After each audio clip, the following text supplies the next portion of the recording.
मुराद मेमण में सिंध तरक्की पसंद पार्टी तरफ़ा पानी जी खोट ऐं ज़राअत जी तबाही ख़िलाफ़ एहतजाजी मुज़ाहिरो कयो वियो। सिंध तरक्की पसंद पार्टी मलीर जे अॻवाननि खैर मोहम्मद मक्सी, गुलाम शब्बीर चांडियो, राणो खान ज़हरानी, असगर सब्ज़ोई, गुलाम बलोच, नादिर मक्सी ऐं लालजान बलोच जी अॻवानी में मेमण ॻोठ जे मुख चौक खां अवामी प्रेस मलीर ताईं एहतजाजी मार्च करे एहतजाजी धरणो हयो वियो। उन मौक़े ते अॻवाननि ख़िताब कंदे चयो त क़यामत जहिड़ी गर्मी में सिंधु दरिया पाणी जी मौजनि वारी छोलियुनि जी जॻह वारी पई उॾामे। सिंध जी मौशियत में करंगी जी हॾी जी हैसियत रखंदड़ ज़राअत ऐं ज़मीनूं सुकी वयूं आहिनि।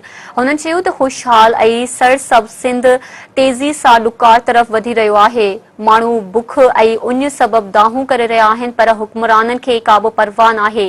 हुननि चेताव ॾिनो त उन खां अॻु जो अवाम जो कहर हुक्मराननि ते कड़की पए, फौरी तौर सिंधु दरिया में पाणी छोड़े सुकल ज़मीनुनि खे आबाद कयो वञे।